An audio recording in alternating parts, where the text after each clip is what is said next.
अस्सलाम वालेकुम। मैं डॉक्टर राशिद इमरान हूँ। मैं कंसल्टेंट न्यूरोलॉजिस्ट हूँ। पेशेंट एजुकेशन सिलसिले की ये वीडियो लकवा से मुतल्लिक़ है। जैसा कि लकवा के बारे में हम में से अक्सर लोग जानते हैं, लेकिन इस मर्ज़ के बारे में बहुत सारी दफ़ा कुछ शकूक व शुबात पाए जाते हैं और अमूमन इसका इलाज जल्दी शुरू नहीं किया जाता, जो बाद में जाके मुख्तलिफ़ किस्म की पेचीदगियों का सबब बनता है। लकवा क्या है? जैसा कि आप जानते हैं, लकवा चेहरे के किसी एक रुख का कमज़ोर हो जाना, आँख का बंद ना होना और मुंह के कोनों का खिंचना, इसको लकवा कहते हैं। लकवे का मरीज़ अमूमन अपनी आँख मुतासरा साइड पे बंद नहीं कर सकता। लकवे के मरीज़ों में मुतासरा साइड पे कान में आवाज़ भी गूंज सकती है। कुछ लोगों में मुतासरा तरफ ज़ुबान की जायके की हिस्स भी ख़त्म हो जाती है और मरीज़ को जायके का पता नहीं चलता। लकवा क्यों होता है? लकवा उस वक़्त होता है जब चेहरे के पट्ठों को कंट्रोल करने वाले असाब अपना काम करना छोड़ दें या उनमें कोई ख़राबी हो। चेहरे के पट्ठों को कंट्रोल करने वाले असाब में ख़राबी उस वक़्त पैदा होती है जब इनके अंदर सोजिश या चोट की वजह से कोई मसला होता है। बाज़ औक़ात ये सोजिश किसी वायरस की वजह से होती है, लेकिन इसके बारे में हतमी तौर पे बताना बहुत सारी दफ़ा मुश्किल होता है। बेल्स पाल्सी या लकवा के शिकार के अक्सर मरीज़ सेहतयाब हो जाते हैं, लेकिन चंद एक लोगों में ये बीमारी लंबे अरसे तक चलती है और कुछ लोगों में ये आर्ज़ा सारी ज़िंदगी चलता है। क्या लकवा का कोई टेस्ट है? तो मेरा जवाब है, अगर ये सारी अलामात हैं जो मैंने पहले बताई और इनके अलावा आपके डॉक्टर को मुआयने पे अगर कोई और अलामत, कोई और निशानी एग्ज़ामिनेशन पे नहीं मिलती, सिर्फ़ लकवा ही है और ये पहली दफ़ा हुआ है, तो फिर आपको किसी और टेस्ट की ज़रूरत नहीं है।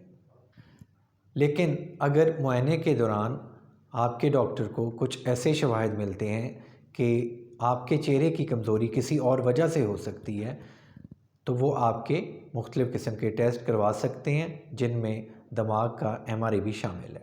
लकवा अमूमन एक दफ़ा होता है, लेकिन कुछ लोगों में ये लकवा बार बार होता है और ऐसे मरीज़ों की तादाद कोई 7 से 15% है। जिन लोगों में लकवा बार बार होता है, उनमें लकवे की तशख़ीस के लिए उसकी वजह का जानना ज़रूरी होता है।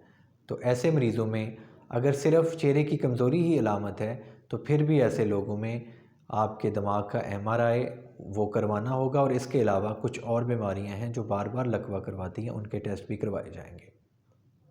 अगर आपको लकवे की शिकायत है तो आपको फ़ौरन से अपने डॉक्टर से रुजू करना चाहिए, क्योंकि इस तरह की दवाइयाँ मौजूद हैं कि जो अगर टाइम पे और जल्दी शुरू कर दी जाएँ तो लकवे में मुकम्मल तौर पे सेहतयाबी मुमकिन है। बेल्स पाल्सी या लकवे के इलाज के लिए जो अद्वियात इस्तेमाल की जाती हैं, इनमें कुछ तो स्टीरॉयड्स होते हैं। ये स्टीरॉयड्स अगर 72 घंटे के अंदर अंदर मरीज़ को शुरू कर दिए जाएं तो लकवे के मरीज़ की कमज़ोरी बढ़ना रुक जाती है और वो आहिस्ता आहिस्ता बेहतरी की तरफ आता है और आहिस्ता आहिस्ता चेहरे की कमज़ोरी ठीक होती जाती है। लकवे का दूसरा इलाज कुछ ऐसी दवाइयाँ हैं जो वायरस के ख़िलाफ़ काम करती हैं, इनको एंटीवायरल्स कहते हैं।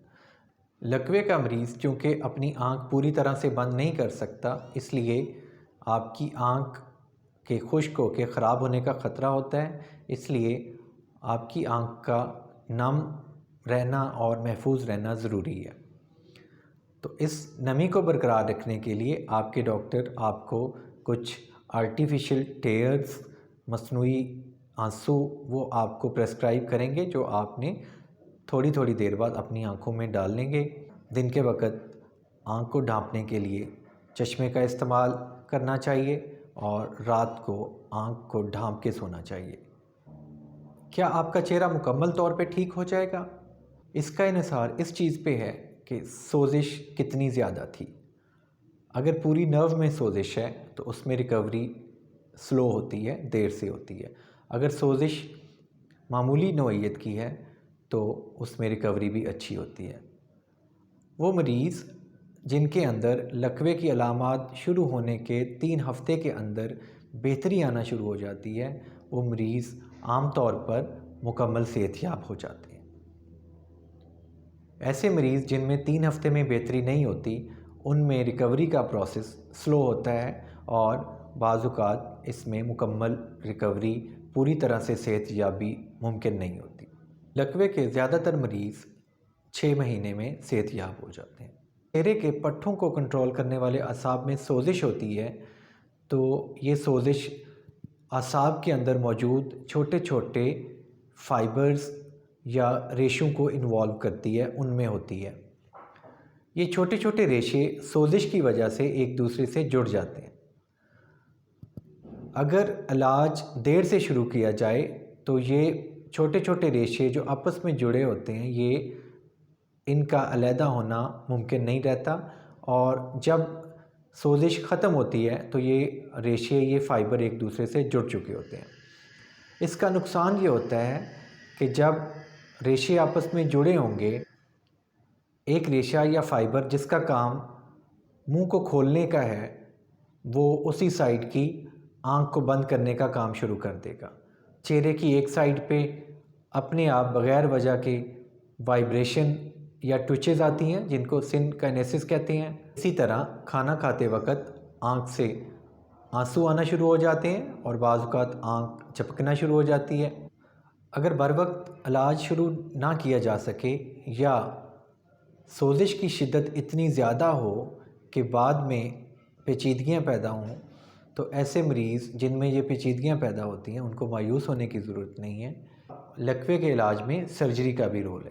یہ سرجری کاسمیٹک سرجری کہلاتی ہے، اور اس میں آنکھ کے پٹھوں کی سرجری اور چہرے کے پٹھوں کی سرجری شامل ہوتی ہے۔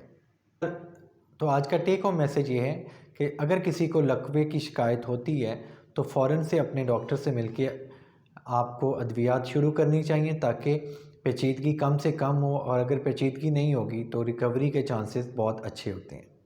آج میری پوری کوشش تھی کہ میں لکوہ سے متعلق جو بنیادی معلومات ہیں وہ آپ کو عام فہم زبان میں پہنچاؤں۔